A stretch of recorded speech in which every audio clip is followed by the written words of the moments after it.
यक्ष रूपधारी धर्मराज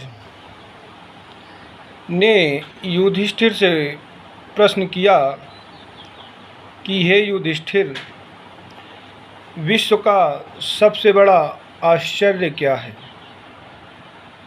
तो धर्मराज युधिष्ठिर ने उत्तर दिया, हे भगवान, इस संसार में प्राणी हमेशा यह देखता है कि उनके पूर्वज, उनके पिता उनको छोड़ करके चले गए हैं। इस संसार में कोई अमर नहीं है। मृत्यु जीवन का शाश्वत सत्य है।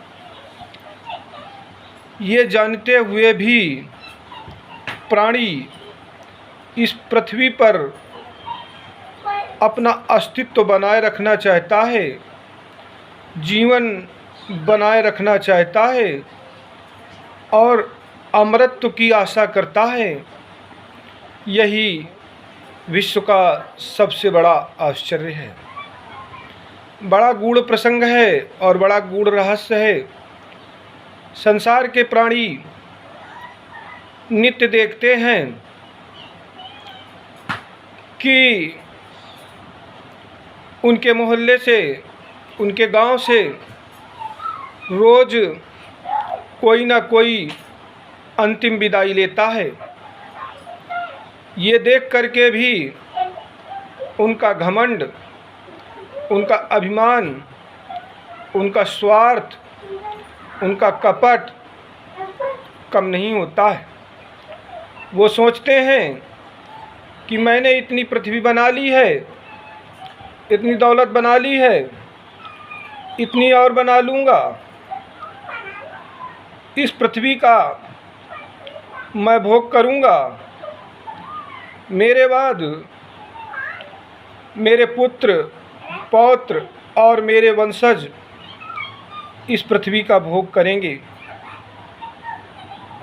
और अपने जीवन की सुख शांति, ऐशो आराम, धन संपदा को इकट्ठा करने पे लगा देते हैं और अंत में उनको सब छोड़ करके जाना पड़ता है। यह देख करके भी उनके उत्तराधिकारियों को वैराग्य नहीं होता है। ये बड़े आश्चर्य की बात है। वैसे वैराग्य होता है, मैंने भी अपने जीवन में अनुभव किया कि जब शमशान घाट पर शव यात्रा के साथ व्यक्ति जाता है तो शमशान घाट पर जलती हुई चिताओं को देख करके एक बार मन में वैराग्य तो उत्पन्न होता है, लेकिन वो स्थायी नहीं होता है। पुनः मानव जीवन के अपरिजेय शत्रु काम, क्रोध, लोभ, मोह, ईर्ष्या, मत्स्य ये मनुष्य पर हावी हो जाते हैं और जीव की बुद्धि को भ्रमित कर देते हैं। इनके वशीभूत होकर के व्यक्ति फिर वही कर्म करने लगता है। ये सब देख करके विष्णु पुराण में लिखा है कि एक बार पृथ्वी को हंसी आ गई। पृथ्वी को हंसी नहीं आती है, ये कवि की कल्पना है। पृथ्वी हंसी और औरवा मुनि से कहने लगी कि हे मुनि, मैं तो बड़ी विस्मित हूँ और विस्मित इसलिए हूँ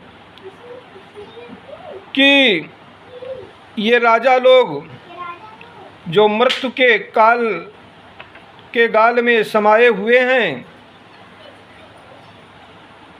ये देख करके कि इनके पिता, इनके पूर्वज इनको छोड़कर जा रहे हैं, और अपने साथ एक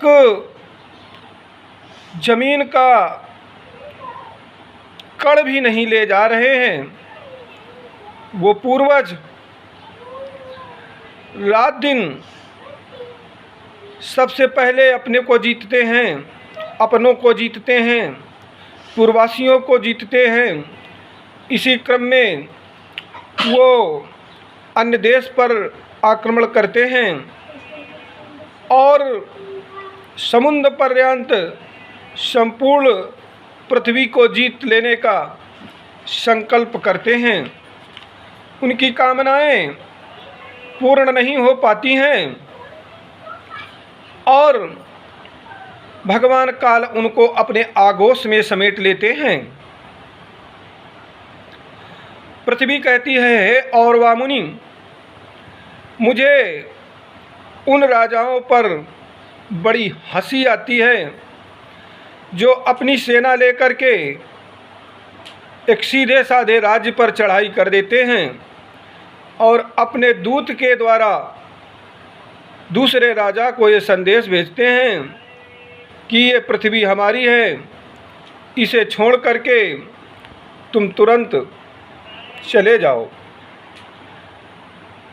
पृथ्वी कहती है ऐसी राजाओं पर मुझे हंसी भी आती है और बाद को दया भी आती है। इस संसार में कोई अमर नहीं है। जब अमर नहीं है तो ऐसी संसार की कौन सी भोग सामग्री है जो जीव को संतुष्ट कर सके। किसी प्राणी को फांसी की सज़ा सुना दी गई हो और वध स्थल पर ले जाने के लिए उसको जल्लाद के हवाले कर दिया गया हो, तो क्या सुंदर स्त्री, रुपया, पैसा, धन संपदा या जीवन की अन्य भोग सामग्री उसको सुख दे पाएगी? नहीं दे पाएगी। लेकिन हाँ, यदि वो आत्मज्ञान से हीन है, बुद्धि से हीन है और आने वाले काल की उसको खबर नहीं है, तो ज़रूर वो उस